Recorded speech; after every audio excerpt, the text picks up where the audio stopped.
Eder, Mech, Pallister. Ho parlato un po' con tutti, no? Appena la scomparsa di Liliana, io ho parlato col fratello, con la cugina, ho parlato con gli amici vicini, lontani e altri amici che comunque noi si frequentava. Nessuno mi ha detto, anzi, io mi ricordo avevo parlato con Marina Pianella, la nostra amica, Walter Franco, che ha presentato un libro di baseball. Io sono andato lì a fargli delle riprese, delle foto, poi siamo andati a pranzo fuori e io ho detto, Marina, ma hai notato qualcosa? Guarda, assolutamente. No? Quindi Liliana stava benissimo e secondo anche Marina Pianella non c'era nulla di strano. Noi avevamo passato un pomeriggio assieme, un pranzo fantastico, chiacchierando, tutto quanto, perciò io di questo non ho altre testimonianze. Quindi tu hai solo questa testimonianza, ma cos'è che piaceva a Liliana? Quello che piaceva a lei era la carne, andavamo a Ovaro, tutti quei paesini su della carne, poi ci si fermava in qualche albergo, si dormiva, si andava a cena la sera, poi si andava a dormire, si riposava, la colazione la mattina, tutto bello e buono insomma, no? E anche come carattere, come era lei come era lei sempre, insomma, no? Col suo carattere, con la sua personalità. E diciamo col mese di novembre, anche se tu vedi le foto che abbiamo fatto, ritorno indietro un attimino in settembre, per il mio compleanno, lì vedi siamo tutti gli amici, tutti quelli che adesso sono da un'altra parte, con altri pensieri, e comunque eravamo tutti felici, abbiamo fatto una bellissima festa. E diciamo con i primi di dicembre io l'ho vista un po' più chiusa, un po' più... Dovevo parlare con lei, dovevo così a fatica farla parlare, fare dire qualcosa. Non riuscivo a capire quale fosse il problema. Io mi ricordo quella cena dell'8 dicembre che abbiamo fatto nella tavernetta di Pino e Laura. Lei io l'ho vista giù molto tesa, molto arrabbiata, e poi successivamente, dopo quando siamo andati via, che abbiamo salutato i nostri amici qua e là a casa, gli ho chiesto, ma scusa, che problema avevi?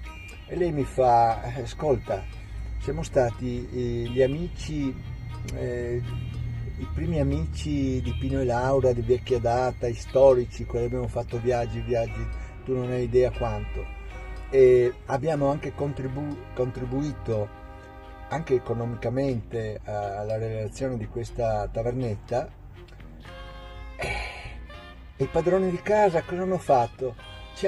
Hanno messo Liliana in fondo alla sala, gli ultimi 2 posti hanno messo, ma per carità non volevo essere lì in primo piano a fare il figone, però Liliana se l'è sentita male, ha detto Sebastiano, ma ti rendi conto, c'è persone che ho presentato io ho presentato Pino e Laura, i nostri amici Adriana Enzo, Gabriele Salvo, Arturo, sono amici loro di vecchia data e così.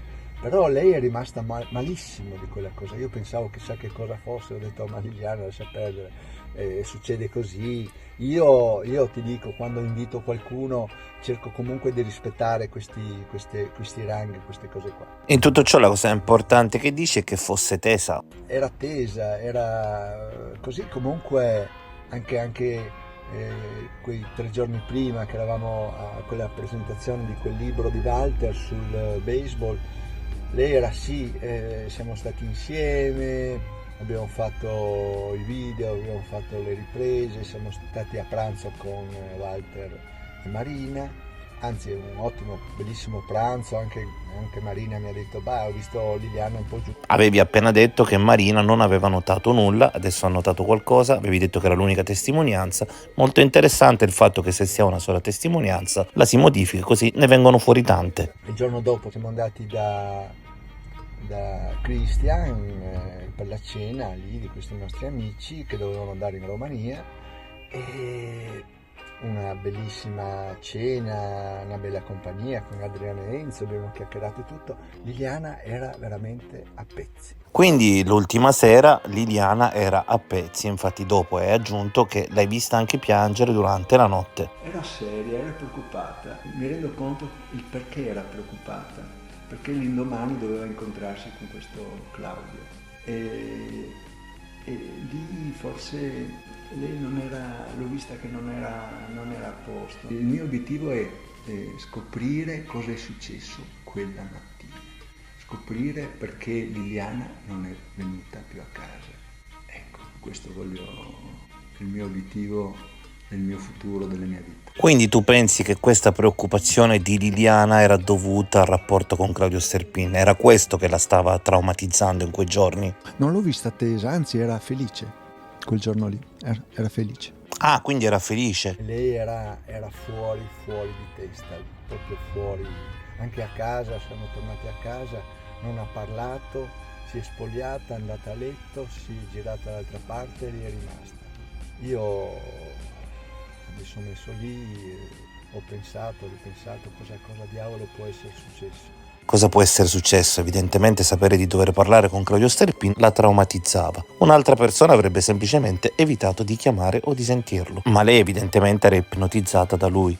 Sono due telefonate importanti che tra Liliana e Claudio sono state fatte in dicembre, una il giorno 9 di 12 minuti e una del giorno 13 di 16 minuti.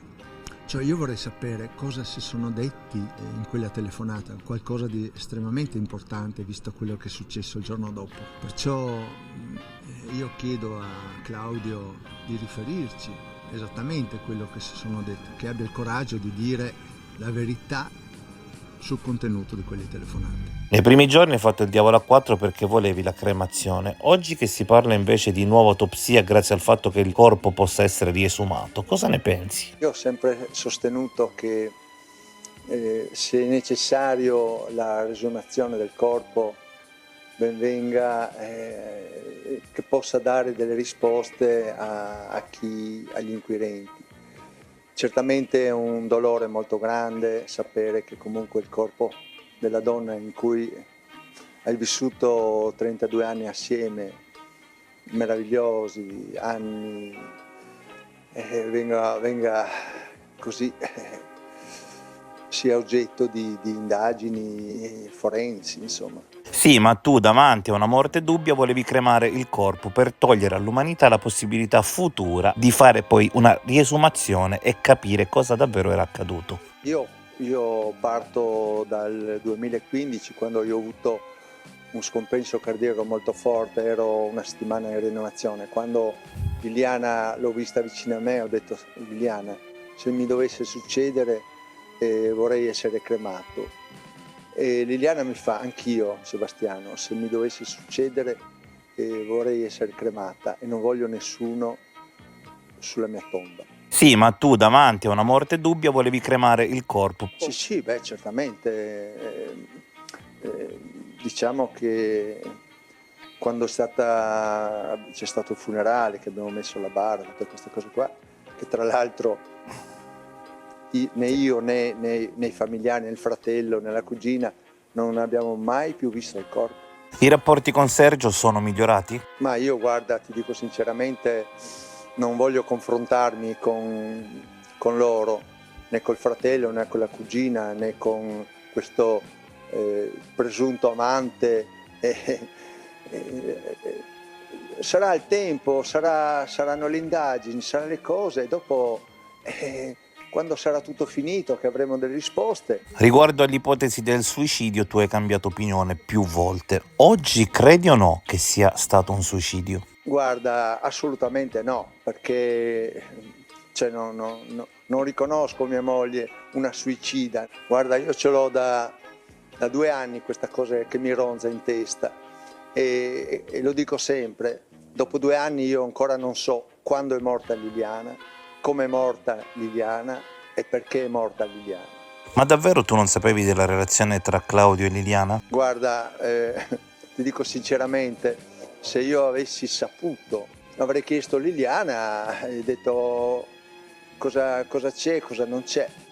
Evidentemente Liliana non mi ha mai accennato di questo, di conseguenza per me si tratta solo di una frequentazione tra lei e questo signore. Sebastiano sapeva di voi? Me l'ha riferito, ma secondo me sì, perché mi diceva continuamente tu non preoccuparti, io troverò modo di dirlo a Sebastiano, amen. Cosa accadde quel 14 dicembre? E niente, succede che io le do con un messaggio il buongiorno, lei mi chiama alle 8:22, qualcuno ha tentato di ravanare che in un minuto e mezzo io l'ho bastonata a parole, tanto che lei si è presa sacchi neri, bianchi, cordini e bottigliette ed è venuta qua a suicidarsi perché io chissà cosa le ho detto, insomma, chissà cosa le ho detto cosa. Sebastiano, come tu hai chiesto a me di dire cosa ci siamo detti in quelle famose telefonate, che non ci siamo detti niente altro che le cose nostre, cioè progetti e programmi per il futuro,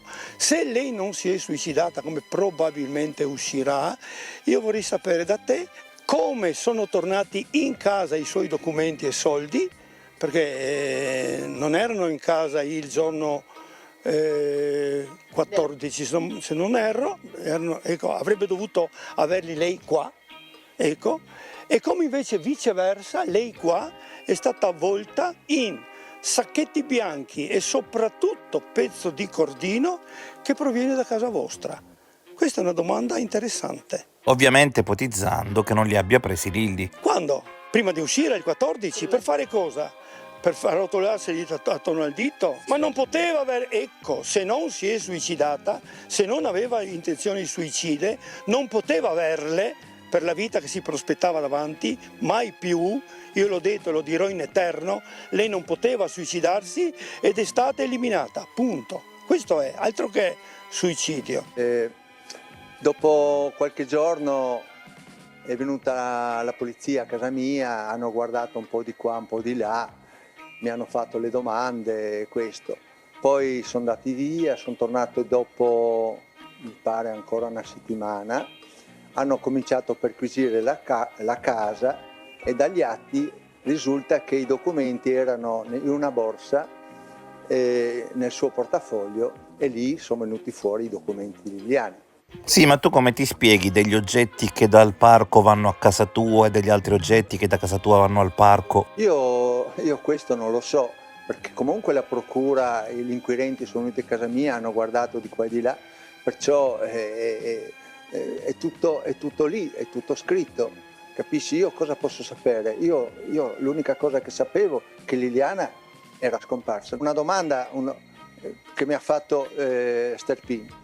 Cioè, io dico, ma perché tu sapevi che Liliana era scomparsa e hai mandato i vicini di casa a casa mia con un stratagemma e questi si sono ben pensato di avvertirmi che Liliana era scomparsa? Non me l'hanno detto.